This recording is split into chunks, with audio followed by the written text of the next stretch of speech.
네, 오늘은 성장 산업으로 꼽히는 로봇 업종, 그리고 반대로 한계 산업으로 꼽히고 있는 해운 업종에 대해서 엇갈린 모습을 확인해 보도록 하겠습니다.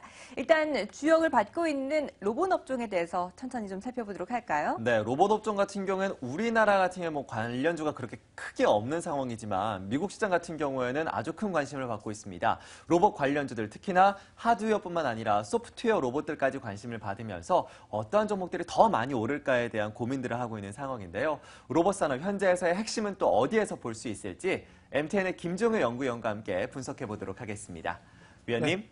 네, 오늘은 그 종목 얘기만 한번 해보도록 하겠습니다. 어차피 뭐 금리 관련된 얘기들, 그 외에도 여러 가지 뭐 경제 이슈들이 있습니다만 이런 건 뭐 여러 번 얘기 드렸지만 얘기해봐야 아무 소용없는 거 아니겠습니까? 결정을 우리가 내리는 것도 아닌데 뭐 이에 대한 해답은 이미 나와 있습니다. 금리 올리면 어느 정도 선반영되었기 때문에 오히려 시장 탄력이 뭐 하락이 많이 되었다면 선반영됐다는 측면에서 오히려 반전의 요소가 될 수 있는 거고요.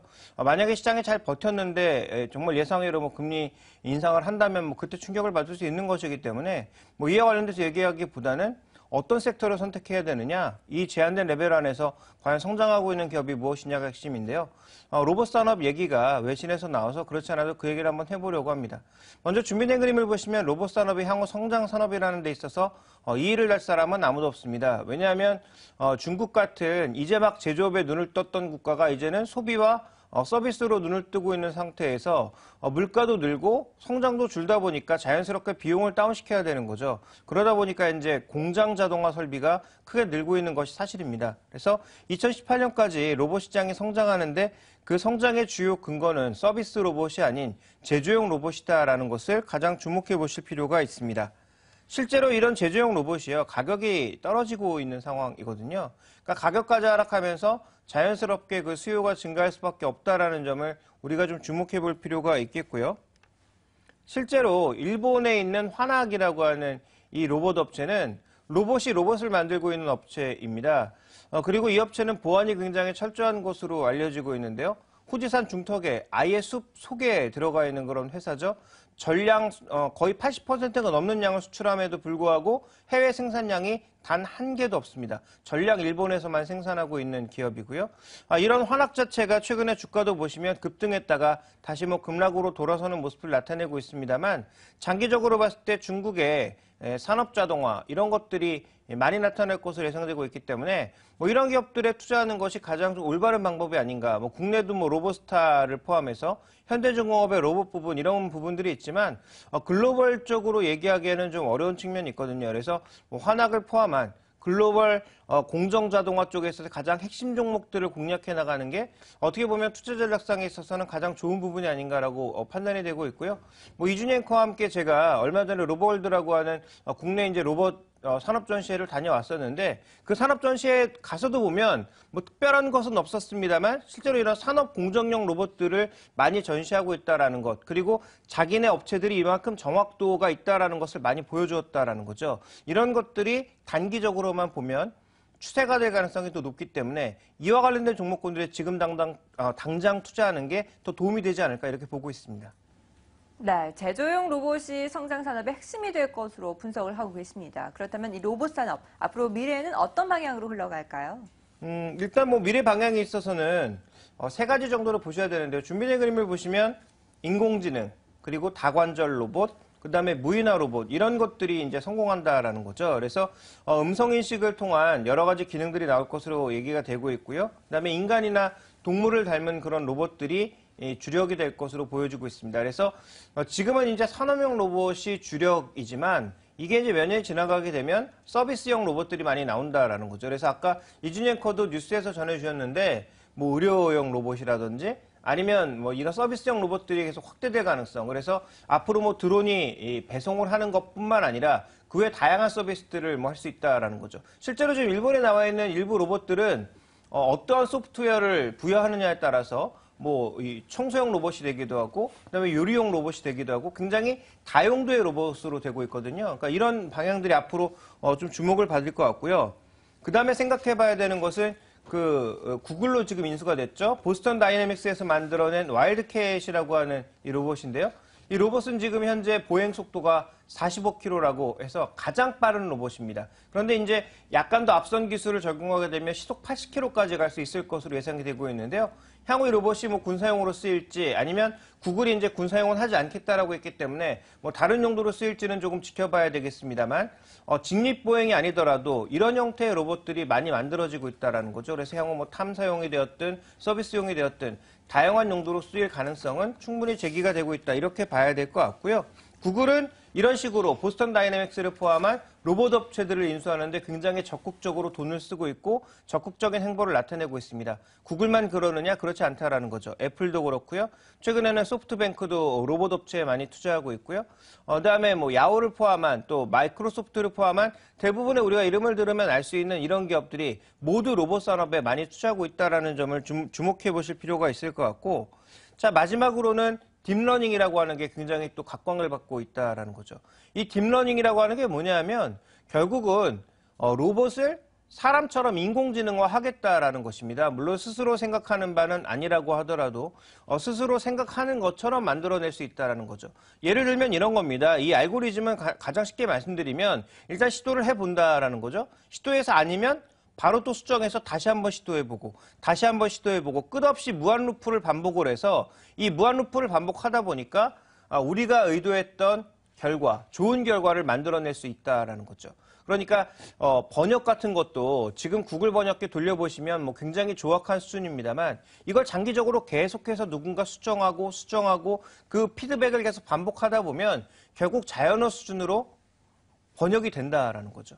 그러면 우리가 지금 로봇에게 명령하는 것이 자연어로 명령을 하지만 그중에서 핵심 키워드만 뽑아서 그런 부분은 이제 그 일종의 명령어로 반영을 하게 되는데요. 이게 아니라 이제 우리가 자연스럽게 로봇에게 저 방에 가서 무엇을 가지고 와라고 하는 자연어로 명령을 해도 그걸 알아들을 수 있을 정도의 무한 반복을 하다 보면 그 시행착오를 거쳐서 이게 쌓인다라는 거죠. 그러니까 이런 방향으로 가는 것이 이제 딥러닝인데요. 실제로 구글 같은 경우에 딥러닝에 엄청나게 많은 투자를 하고 있고 마이크로소프트 마찬가지고요.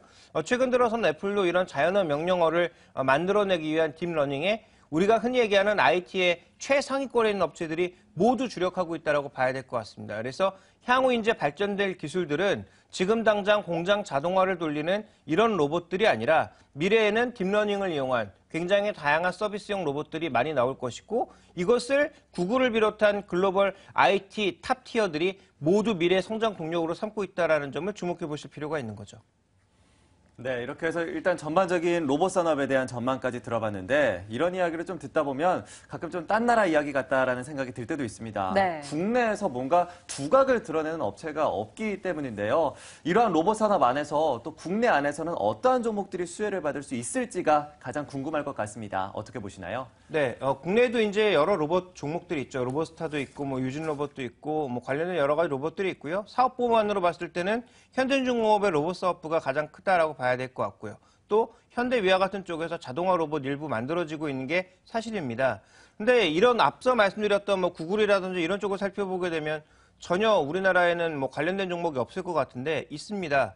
부품 쪽에서는 충분히 영향력을 발휘할 수 있거든요. 왜냐하면 삼성전자 같은 경우에 주목해 보실 필요가 있는 게 결국은 이제 이런 로봇으로 가서 아까 말씀드린 딥러닝 같은 것들을 구현하기 위해서는 반도체가 원칩화돼야 된다라는 거죠. 지금 통신에서도 궁극적으로 이렇게 스마트폰으로 오게 된 게 그 통신칩 안에 여러 가지 것들을 한 번에 다 실으면서 원칩화했기 때문에 성공한 거 아니겠습니까? 그런데 이 스마트폰의 원칩화를 한 단계 더 나가야 된다라는 거죠. 어떤 형태로 되는 거냐면 결국은 하드디스크, 그러니까 하드디스크가 이제 낸드로 대체가 되겠죠. 이런 낸드, 그 다음에 그 위에 AP, 그 다음에 뭐 GP 이런 것들이 모두 다 하나로 엎쳐져서 하나의 칩으로 만들어지는 그런 과정이 될 가능성이 굉장히 높다라는 거죠. 그래서 지금의 M램, 뭐 P램, S램 이런 굉장히 차세대 램들에 대한 연구가 진행이 되고 있는 상황인데요. 자, 이런 것들이 진행되게 되면 결국 원칩 솔루션을 누가 갖고 있느냐가 핵심인데 최근에 인텔, 삼성전자 그리고 SK하이닉스와 도시바 이런 식으로 굉장히 합종 연행을 통해서 반도체 업체들이 이런 쪽에 굉장히 많은 노력을 하고 있는데 실제로 지금 공정상의 역할만 놓고 보게 되면 인텔과 삼성전자가 가장 앞서가고 있는 것이 아닌가라고 평가를 받고 있습니다. 자, 이런 측면에서 향후 로봇을 완제품을 만들어내는데 혹은 딥러닝과 같은 소프트웨어적인 측면에서는 여전히 우리나라가 좀 뒤처지겠지만 반도체 원칩을 만들어내는 데 있어서 삼성전자의 역할은 그 어떤 회사에 대비해서 떨어지지 않는다라는 거죠. 향후 뭐 세 가지 방식으로 진행될 것으로 얘기가 되고 있는데요. 이 중에서 이제 삼성전자는 TSV 방식으로 이제 진행이 된다라는 얘기가 나오고 있는데 어떤 방식이 되었든 또 실제로 이 기술을 모른다고 하더라도 삼성전자가 이런 원칩화에는 굉장히 앞서가고 있다라는 점 주목해 볼 필요가 있고요. 그 다음에 지금의 이제 산업용 로봇 같은 경우에는 전력을 끌어다 쓰니까 상관이 없지만 서비스형 로봇이나 휴머노이드 같은 이런 방향으로 가게 됐을 때, 즉 분리돼서 혼자 직접 움직이는 로봇이 됐을 때 핵심 뭐냐면 구체 관절이 움직일 때 이 구체 관절에 전력이 공급돼야 된다라는 거죠. 그런데 이 전력을 중앙에서 공급하는 방식도 있지만 많이 움직이면 많이 움직일수록 관절에마다 스스로 전력을 공급해야 되는데요. 그렇다면 이런 데 전부 충전지가 들어갈 수 있다라는 거죠. 그렇다면 이 로봇이 확대되는 경우에는 2차 전지의 수요가 같이 올라갈 수 있다라는 겁니다. 우리가 전기차, 뭐 ESS 이런 것만 생각하지만 향후 이제 로봇이라든지 다른 IoT 기기가 넓어지면 넓어질수록 2차 전지의 수요가 올라갈 수 있다라는 것이고요. 이와 관련돼서 또 장기적인 측면에서 LG화학이라든지 뭐 삼성 SDI는 또 어떻게 될지 좀 지켜봐야 되겠지만 삼성 SDI 배터리 사업부 이런 것들은 충분히 주목해 볼 필요가 있겠고요. 주요 2차 전지의 뭐 원료 물질이 되는 이런 쪽의 제품들에 대해서는 여전히 조금 관심을 가져볼 필요가 있겠다. 이렇게 보고 있습니다. 네, 우리도 부품 쪽에서 승부를 걸어볼 수 있을 것 같습니다. 반도체 내에서도 원칩화가 중요하다라고 언급을 해주셨고 삼성전자가 유리한 것으로 파악을 하고 있는데요. 그렇다면 앞으로 투자가 늘어날 만한 OLED 디스플레이와 관련해서는 어떤 종목들의 수혜가 예상이 되나요? 네, 또 하나 이제 투자 수요가 증가하는 쪽이 OLED 쪽이라는 건데요. 최근에 이제 시장에서 이를 벌써 반영을 하고 있습니다.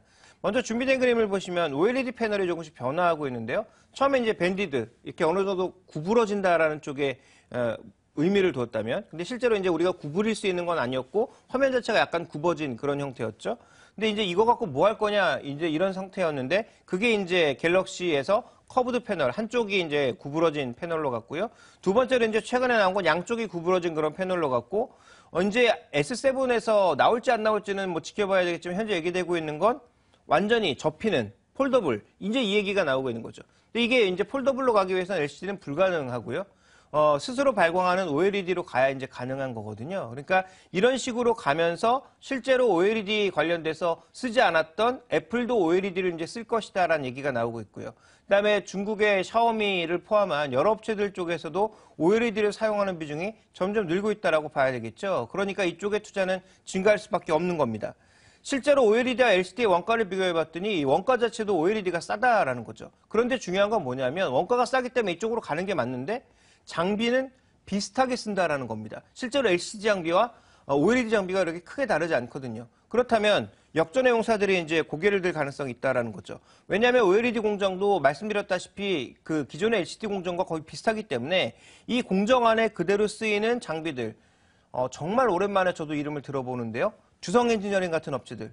전 잊어버렸던 업체거든요. 그런데 이런 업체들 최근에 이제 주가의 반응도 나오고 뭐 수출도 좀 늘어날 거다라는 얘기 나오고 있고요. 주가만 놓고 보게 되면 OLED 디스플레이 장비 쪽에서 최근에 비아트론이 두각을 나타내고 있는 이유는 바로 여기에 있다라고 봅니다. 최근에 이제 여러 업체 쪽에서도 여러 이제 증권사 쪽에서도 추천을 내고 있고요. 오늘 또 삼성증권 쪽에서는 자신들의 포트폴리오 내에도 비아트론을 편입하는 모습을 보여주고 있는데 그 이유가 뭐냐면 비아트론이 LG에도 열처리 장비를 납품하고요. 삼성에도 납품하고 그 중국의 BOE, 그다음에 대만업체 쪽에도 납품을 한다라는 거죠.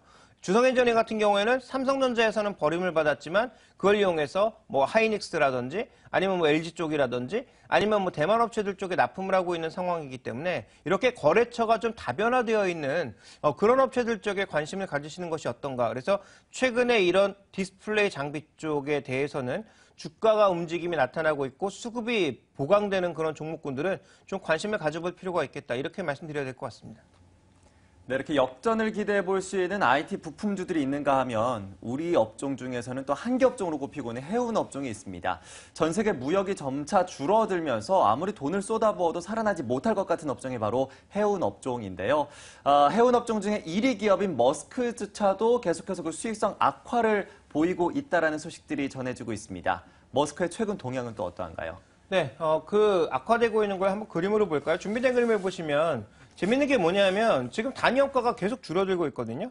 유가 떨어지면서 원가가 줄어들고 있는데 지금 이게 분기별로 연도별 실적을 나타낸 건데요. 원래 특성상 해운업계의 특성상 하반기로 가야 이게 성수기입니다. 왜냐하면 아시겠지만 소비가 4분기에 집중되기 때문에 이쪽으로 가면 갈수록 이제 실적이 늘어야 되는데요.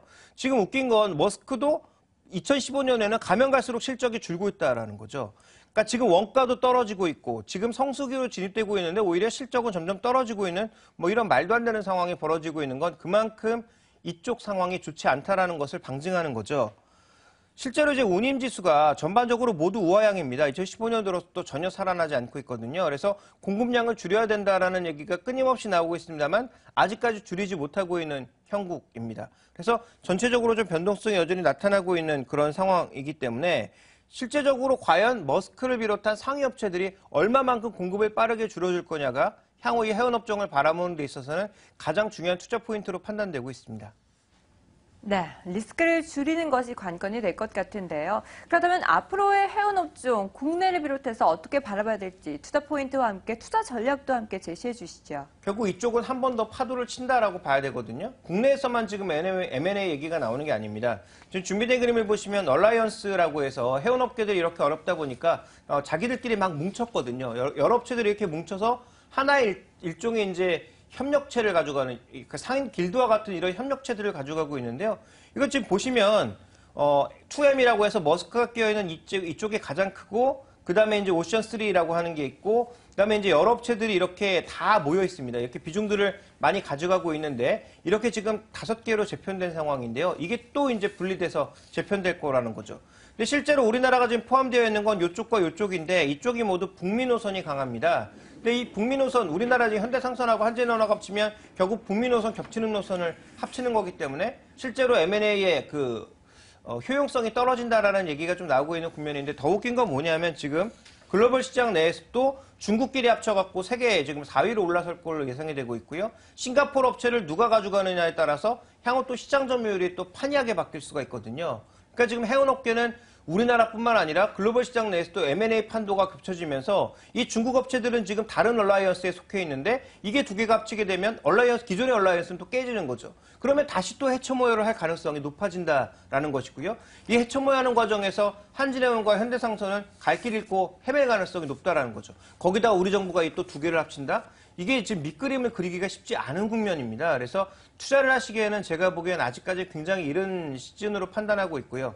현대상선보다는 그나마 한진해운이 난데 한진해운을 투자하는 시점도 조금 우리가 시기를 조율하면서 가는 것이 맞다. 먼저 전체 업계 판도의 큰 그림이 그려지고 나야 우리나라 업체들에 대한 투자 전략이 확실하게 나올 수 있다는 판단을 드리고 싶고요. 지금 두 개의 주가가 싸느냐 그 판단을 내리기가 좀 이르다라는 거죠. 그렇다면 투자 전략상에서는 비중이 많다면 일단 비중을 줄여보실 것을 권고드리고 싶고요. 비중이 없다고 하더라도 또 관심이 있다고 하더라도 지금 사기보다는 타이밍을 조금 조절해 보실 것을 말씀드리겠습니다. 네, 이렇게 해서 뜨는 업종과 또 지고 있는 업종들에 대한 전략들을 세워봤습니다. 이러한 이슈들 모두 다 묶어서 오늘 금요일장에 대한 전략 세워보도록 하죠. 오늘장 선전략에서 확인해 보겠습니다.